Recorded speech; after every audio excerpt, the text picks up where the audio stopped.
spesso ero trattata male e adesso mi trattano bene. Vuol dire che sono diventata vecchia.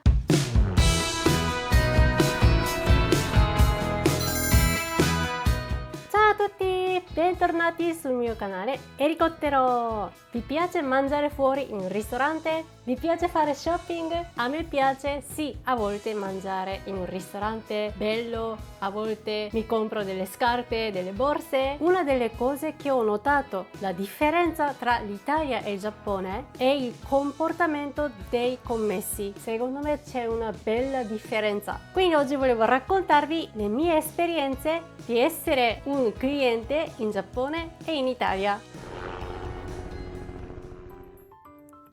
Ciao ragazzi, sedetevi dove volete. Buongiorno signori, adesso arrivo, accomodatevi dove volete. Arrivo subito. Numero 1. Se sei giovane, a volte sei trattato male. I camerieri o commessi come se ti guardassero dall'alto. Un cameriere italiano può cambiare comportamento a seconda dei clienti, se è uno studente, chiaramente, o se è un signore di una certa età. Anch'io ho avuto questa esperienza. Spesso mi dite che voi asiatici sembrate giovani e funziona questa tecnica. La vera età di un asiatico, praticamente date 5 anni in più di età che immaginate. Quindi per esempio se c'è un ragazzo asiatico che sembra 20 anni, allora in realtà ne ha 25 anni. Abbastanza funziona questa tecnica. Comunque, quando ero appena arrivata in Italia ero ancora giovane, in più sembrava ancora più giovane, quindi forse sembravo teenager. E allora quando andavo a mangiare nel bar, anche a volte al ristorante, i camerieri spesso mi trattavano come se io fossi una bambina. Cioè questo comportamento non mi è piaciuto perché davanti a me chiaramente cambiava il comportamento, quello che dice a me e quello che diceva ai signori. Invece in Giappone, anche se il tuo cliente è uno studente di scuola media al bar che vuole prendere una Coca-Cola, il servizio è sempre uguale, deve essere uguale. Spesso le catene di negozi hanno manuale per chi lavora, per ogni situazione c'è già frase decisa cosa dobbiamo dire. Quindi quando appena entra un nuovo cliente dobbiamo dire "Irashaimase", benvenuti, e poi quando decide ordinazione, quando deve pagare, cioè per ogni situazione dobbiamo dire la stessa frase. Quindi non è che cambia se viene uno giovane o uno di una certa età. Ormai io abito in Italia più di 10 anni, spesso ero trattata male e adesso i camerieri mi trattano bene.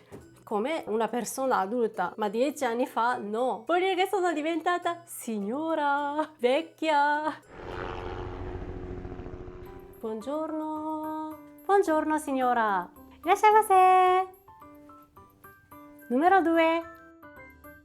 I commessi e i clienti in Italia sono pari. Quando entro in negozio e dico buongiorno e anche commessa mi dice buongiorno, o viceversa, lei prima mi dice buongiorno e anche io rispondo dicendo buongiorno. Invece in Giappone, come avete visto la scena, chi lavora dice sempre irashaimase, benvenuti, con il sorriso, però il cliente giapponese non risponde niente. Questa cosa non mi piace del Giappone perché sempre, come dire, cliente è più alto del commesso. Quindi i commessi devono dare massimo rispetto, devono sempre essere sorridenti, servizio massimo. Invece in Italia tra cliente e commesso sembrano due persone che parlano. Questo mi piace di più dell'Italia. Se andate in Giappone, appena entrate in negozio, i commessi vi diranno irashaimase, come dire benvenuti. Però i clienti giapponesi non rispondono niente. Si può dire tranquillamente anche voi konnichiwa, buongiorno. I commessi giapponesi saranno stupiti o comunque lo apprezzeranno tanto perché di solito nessun cliente giapponese risponde. Numero 3.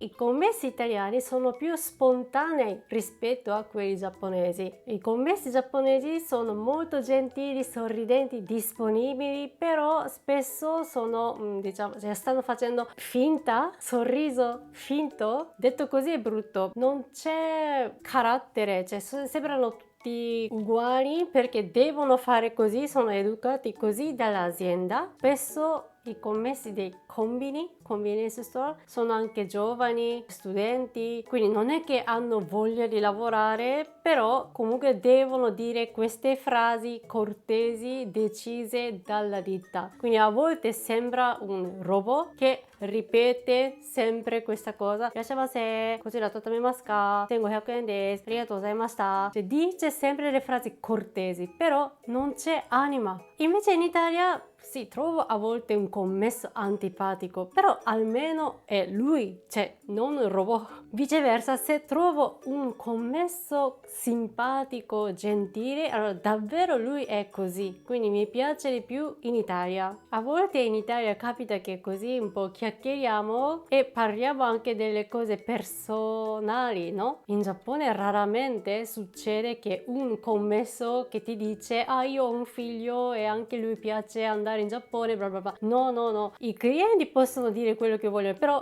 i commessi rimangono sempre commessi. C'è sempre un tipo muro che sono molto gentili, però non c'è mai confidenza tra due persone. Cioè, non dico che tutti i commessi giapponesi sono così, però la maggior parte è un po' fake perché devono fare così e si sono abituati così. Voi preferite trovare un commesso antipatico però non sta facendo finta, oppure un commesso molto gentile, molto sorridente però sta facendo finta? Quale preferite? Numero 4. I commessi italiani fanno aspettare tranquillamente i clienti. Ho visto questa scena una volta a Coin. C'erano 2 casse, però era aperta solo una. C'erano almeno 5 clienti che aspettavano, facevano un po' coda. E non so perché, ma c'erano 2 commesse alla cassa che una si stava lavorando, ma metà stava chiacchierando con l'altra commessa. Quindi chiacchierando stavano facendo alla cassa, ma la cassa aperta solo una e noi stavamo aspettando che abbastanza. Quando ho visto questa scena mi dispiace, ma sempre a confronto con il Giappone sarebbe stato impossibile, perché far aspettare un cliente è una cosa proprio tabù. Anzi, se fra di loro stavano facendo comunicazione di lavoro, ok, ma stavano proprio chiacchierando. Se fosse in Giappone immediatamente l'altra commessa apre la seconda cassa e poi non fa aspettare il cliente. Quindi in Giappone, per esempio, io vado alla cassa però vedo che non c'è ancora nessuno. Sicuramente quando arrivo alla cassa viene un commesso correndo, immediatamente è disponibile subito. Ma in Italia spesso un commesso mi dice arrivo subito, arrivo, ma sta facendo ancora questa cosa, finisce quella cosa che stava facendo, poi finalmente arriva alla cassa, che è una cosa normale in Italia, ma in Giappone impossibile. Un commesso deve interrompere immediatamente quello che sta facendo e arrivare, priorità è prima il cliente che ha bisogno. E un giorno in Italia sono andata a Tabacchi quando c'era ancora un po' Covid, quindi si poteva entrare solo un cliente nel negozio, e con questa signora di Tabacchi ogni tanto chiacchiero un po' come va, così. Quindi ero io dentro, poi ho visto che è arrivato un altro signore appena fuori negozio Tabacchi. Io ho visto che è arrivato lui, quindi io ho già finito a comprare carnet, biglietti dell'autobus, quindi è arrivato adesso un altro cliente che sta aspettando. Ho avvisato la signora, però lei mi ha detto ma fallo aspettare. Abbiamo comunque continuato un po' a parlare e anche questo mi ha fatto stupire, possiamo farlo aspettare lui che proprio sta aspettando davanti alla porta. Però ho pensato ma forse in Italia va bene così, comunque lui può entrare dopo, che problema c'è? Invece